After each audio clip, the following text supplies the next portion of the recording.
Bonjour Arthur Desnouveaux. Bonjour.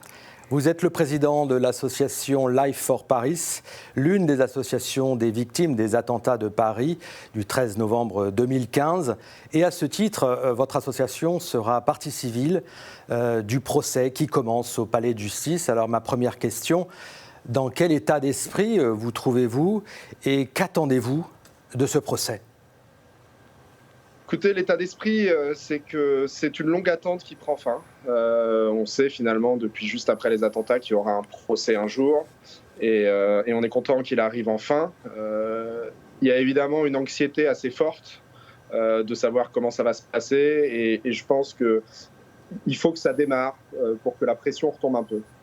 Concernant les attentes, c'est assez difficile d'avoir des attentes élevées pour un procès de terrorisme, parce que généralement les gens dans le box sont évidemment pas coopératifs et complètement mutiques. Donc je pense qu'on a des attentes qui sont importantes mais minimales, qui sont de pouvoir être entendues, que la justice nous entende, que les Français nous entendent et qu'à la fin on ait un verdict juste et compréhensible.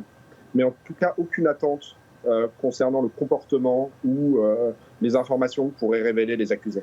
Alors justement, parlons du principal accusé, Salah Abdeslam, qui est l'un des rescapés de ces commandos djihadistes.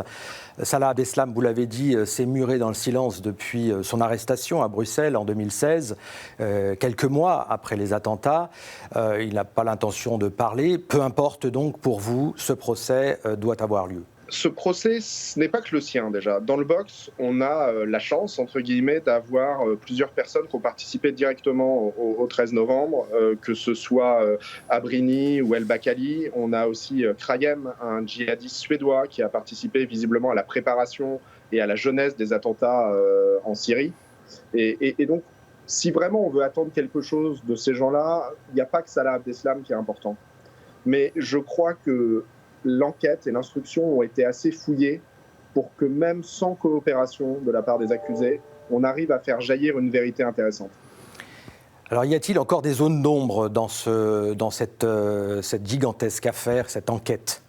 Des zones d'ombre, c'est difficile à dire. Je pense qu'on a les auteurs, les financements et la manière dont ça s'est passé bien détaillés dans l'instruction. Il pourrait éventuellement se poser des questions sur comment est-ce que ça a effectivement pu se passer et comment est-ce que finalement tous ces djihadistes ont réussi à rentrer en Europe et à déjouer le réseau de surveillance de différents pays. Ça, c'est une question qui reste, mais ça renvoie en fait à la complexité de ce procès. Est-ce que c'est le procès des gens dans le box, le procès du 13 novembre, le procès de Daesh, le procès des services de renseignement, le procès de la politique extérieure en Syrie ? C'est une question qui finalement ne nous revient pas à nous, partie civile, mais revient beaucoup plus à la justice. Alors justement, votre association a cité comme témoin à la barre l'ancien président français, François Hollande. Pourquoi lui précisément ? Il y a une dimension politique dans le 13 novembre à beaucoup de niveaux. Que ce soit de manière pratico-pratique, il y a une réponse politique forte. Cet attentat vient en écho à celui de janvier 2015 à Charlie Hebdo, l'Hypercacher et Montrouge. Et donc, il y a un contexte politique qu'il faut comprendre. En tant que chef de l'État, à l'époque, François Hollande avait aussi une vue à la fois sur les services de renseignement, sur les OPEX. Et donc, c'est lui qui a la plus grande hauteur de vue sur l'avant, le pendant et l'après 13 novembre. Donc ça nous paraissait important qu'il vienne parler. Au-delà de ça, quelque chose qui est assez peu connu, c'est que François Hollande s'est beaucoup impliqué auprès des victimes personnellement. Et même depuis qu'il n'est plus président, il en reçoit encore régulièrement dans son bureau rue de Rivoli. Et ça nous paraissait aussi important qu'un homme d'État vienne parler de la manière dont il perçoit la souffrance des victimes du 13 novembre. Dans les questions que vous vous posez vous-même et votre association, est-ce que vous pensez que l'État français a failli dans la préparation, l'anticipation de ces dramatiques attentats ? Écoutez, je ne veux pas du tout faire le procès avant le procès. Et donc, c'est difficile d'avoir une opinion là-dessus. Je pense quand même que nos services de renseignement ont déjoué un grand nombre d'attentats ces derniers temps. Moi, je fais un parallèle avec un chirurgien. Quand on a des vies entre les mains, évidemment, la moindre erreur en coûte. Et donc, je pense qu'il faut poser la question dans cet angle-là. Oui, il y a forcément eu des ratés pour que le 13 novembre arrive. Est-ce que ces ratés font partie statistiquement du nombre de ratés acceptables pour des services de renseignement? C'est comme ça que je poserai la question et je crois que c'est difficile d'y répondre. Alors, dernière question, Arthur Desnouveau. Face à ce procès hors norme historique qui va durer des mois jusqu'au mois de mai 2022, alors en plus d'être filmé pour les archives, pour l'histoire, ce procès va aussi être enregistré sous forme de web radio qui sera mis à disposition des victimes, des parties civiles exactement. Alors ma question est de savoir si écouter ce procès dans son intimité, chez soi, tout seul, c'est une bonne idée pour les victimes de ces attentats. Vous en faites partie, vous étiez au Bataclan. Je crois qu'il n'y a pas de bonne solution.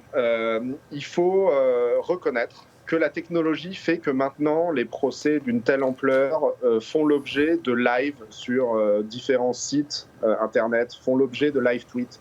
Et que donc, de toute façon, de chez soi, on peut avoir un compte-rendu quasi en direct de l'audience.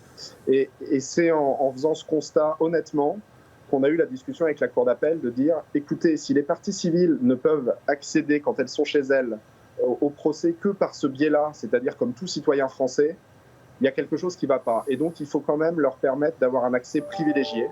Mais on est tout à fait d'accord que cet accès privilégié comporte des risques et que écouter des débats, écouter des témoignages aussi glaçants tout seul chez soi, ça peut avoir des effets psychologiques dévastateurs sur des victimes déjà fragilisées.